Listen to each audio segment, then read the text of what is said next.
Hey guys, it's Brandon, aka B.Rich Beauty, aka your beauty best friend, and today's cup says shut the front door, because I just feel like this is going to be the theme for today's topics. I got your COVID-related news update. Child, we're going to talk about this Republican National Convention. Kanye West lost another state. Cardi B dropping a little pearls of wisdom on us.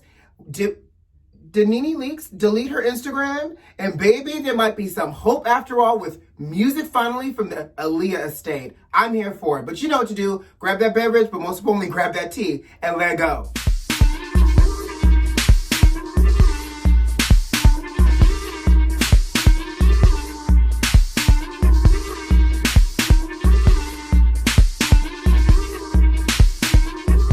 Baby, let me talk to y'all about this COVID-related news update. So, KFC, Mr. Kentucky Fried Chicken Colonel Sanders himself, has said in order for them to do their part in reducing the spread of COVID-19, they are suspending their logo of finger looking good. Now, you know, that's their logo. Like, all their chicken is supposed to be finger licking good. So apparently, they don't want people licking their fingers, child, to help reduce the spread of the Rona.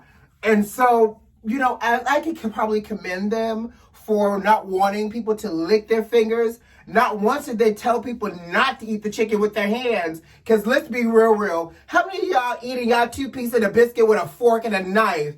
Baby. Thank you, Colonel Sanders, for doing your part in the reduction of COVID-19. For those that love KFC, don't lick your fingers. Lick the plate.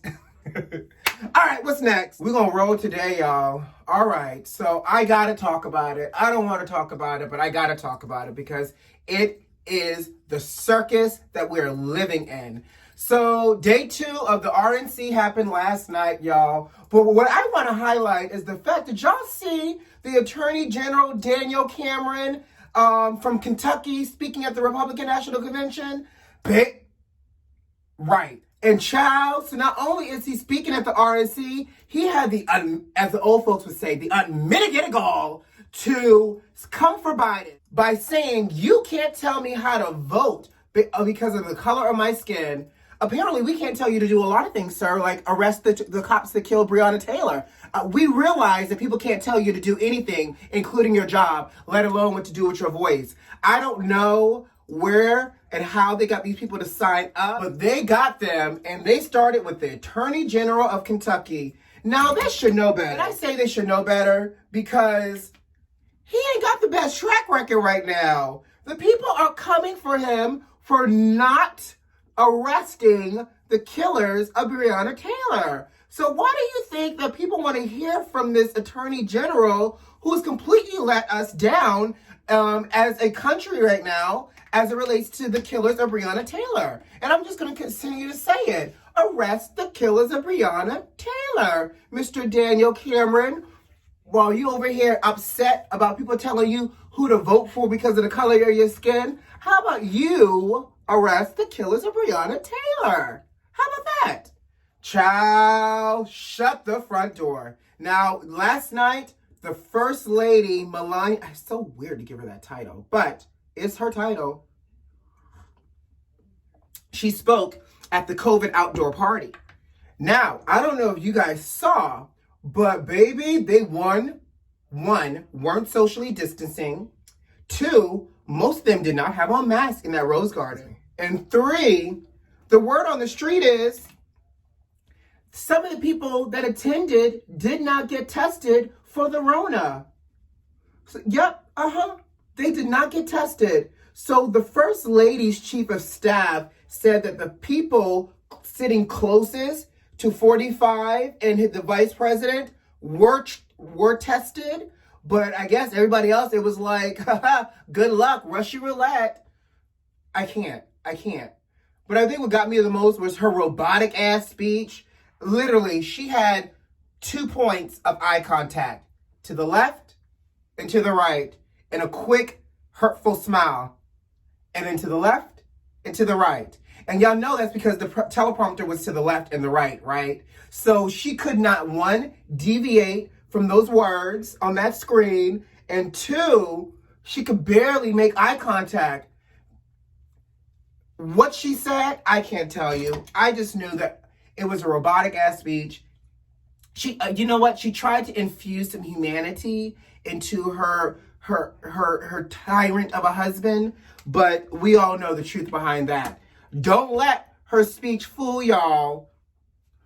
I will say though, outside of her dressing in that military green dress with that cinched waist, those red bottom heels, you know, Christian Louboutin, because you know we love to see a good first lady labeled boot down during the middle of a pandemic, right? When unemployment rates are high, and a great, nice 5-inch Christian Louboutin stiletto. Love to see that from our first lady. But the get you gotcha was, Cardi B came in with a dose of pettiness, and you know what? Cardi, sis, girl, boo, I love you for this. Cardi tweeted, but didn't she used to sell her WAP?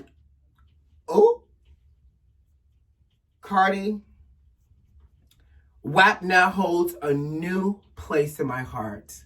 Thank you for using it to also identify WAPsters that exist as first ladies and everything. And I'm not WAP shaming because y'all know I love that song. WAP, WAP, WAP, WAP, WAP. Yes, there's some hoes in this house. Y'all know I love the song. I told y'all that when it came out. But Cardi, thank you for keeping it 100% real, sis, and just letting us know that first lady, that robotic ass speech, that be best, is an official member of the WAP Club.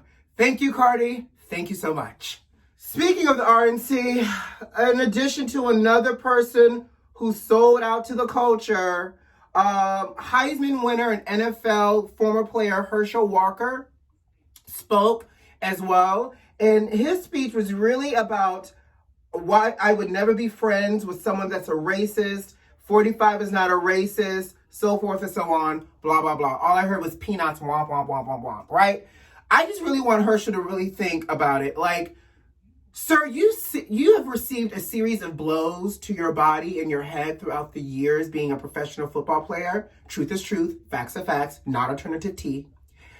You really think that we want to lean into you and your credibility right now with your endorsement of 45? Sir, no thank you. But the crazy part is all I can hear in my head between Daniel Cameron and Herschel Walker is the circus theme song of ding, ding, ding, ding, ding, ding, ding, ding, ding, ding, ding. Yeah, that. I can't take it. Like, everybody sit down. Sir, you now lost your card to the cookout too. I guess people don't care. Speaking of people losing cards to the cookouts and this whole campaign, Kanye lost another state. Missouri has issued a letter to him saying that his candidacy for independent on the ballots is invalid. He only collected about 6,500 signatures out of the 10,000 signatures he needed. So I guess Captain Planet and Daffy Duck weren't real signatures for this to get him on the ballots in Missouri, allegedly. But sorry, Kanye, another one bites the dust. What's next? Ooh, baby. So things are heating up. Claudia Jordan, actress, model, now radio talk show host, former Real Housewives of Atlanta, came out against Medina Islam, who used to be her ex-boyfriend at one point, saying that it was time for her to speak up, sugar, as it relates to not protecting black men anymore. And she admitted that during the course of their relationship, he was verbally and got physically abusive with her at one point, where he slammed her like a WWF wrestler across the toilet, which cracked the toilet, left her with back spasms, and in the bed for days. Now, where it gets real juicy, excuse me, because I need to quench it, is the fact that Medina Islam then came back and said, Claudia, you're a liar. You come after every man that doesn't want you. If this was the case, why didn't you go to the police? I've never touched you. We broke up 4 times in the 6 months we were together. I didn't really even know you. He came for her hard. But what happened was, Claudia said, you're not going to get me, Negro. Whap, whap. She dropped the receipts. And Claudia, thank you for dropping the receipts, girl, because you know what I think the issue is here is the fact that Medina, if you messed up, own your mess up. Because currently Medina is dating Phaedra Parks, and they did marriage boot camp together. I don't know how dating boyfriend, girlfriends go to marriage boot camp, but I digress. Whole nother subject. But they went to marriage boot camp together. So he's now dating Phaedra Parks. But Medina, like, dude, if you didn't admit to it, and if you did do it and don't want to admit to it, don't try to slander the woman that you actually committed the grievance towards. Because nowadays we live in an age where people got the receipts for days. Receipts for days. Claudia, thanks for coming through with the receipts, girl. It was quite entertaining. Speaking of entertaining, child, did y'all notice that if y'all try to go to Miss MELANIA Leakes Instagram page, NENE Leakes, it has disappeared off of the Instagram stratosphere. I don't know if Miss MELANIA Leakes is in her feelings, her purse, or a rabbit hole. But baby, I guess whatever's going on has gotten even more dramatic in her world that she has decided to remove herself from Instagram. Stay tuned, because I know I'll be keeping an eye out for the reactivation of this account. Haha. What's next? Oh my gosh. So yesterday was the anniversary of Aaliyah's death. I think it would have been 19 years so far. Rest in peace, Aaliyah. We miss you dearly. But the family kind of teased us saying that they're working on getting her music to streaming platforms really, really soon. So I guess that cantankerous uncle that owns most of her catalog is willing to come up off of some coins and or allowing her fans to have access to music. Honey, at this point, it's 2020. If the dead can come back to life, anything is possible. So we keeping fingers crossed that we'll have some Aaliyah music that we can stream to our Spotify and our Apple Music very, very soon. But last but not least, before I leave out of here, you know, yesterday we talked about Jacob Blake, and I just wanted to do a little bit of an update because I think right now it's so important that we watch this and follow this story. And thankfully, Jacob Blake did not die. Unfortunately, Jacob Blake is now paralyzed. So to me, we are now entering another set of reckonings. So the family did a great job speaking yesterday, the sister specifically, the mother passionately, and the dad he started to get really emotional, as he should have, because you can't tell people how to grieve and feel in these moments. But what I know for sure is this is going to allow us to physically have to tackle this head on, because this man is now alive to be able to speak. What is unfortunate is his quality of life is now been compromised. What's unfortunate is his children are now traumatized. But baby, when I tell you, y'all better have that waiting to exhale moment. In that moment where Bernadine says to Michael Beach's character, God, I can't remember his name. Not Charles. When Bernadine says to Michael Beach's character, hell, I'm not scared. You, on the other hand, should be. That is the spirit that this family needs to take as they get ready to sue the pants off of the police, the city, the state, and everything else. Y'all better snatch that generational wealth as we snatch a reckoning as we confront and face systemic racism. So I'm going to continue to pray for Jacob Blake because he's going to need it now more than ever to be able to wake up from something so horrid and have what you know to be changed forever. My Lord. With that being said, guys, I hope you have a great day. Enjoy your tea, and I'll see you tomorrow. Don't forget, subscribe to the channel, like this video if you like this video, and leave me a comment. See you tomorrow. Gotta go. Bye.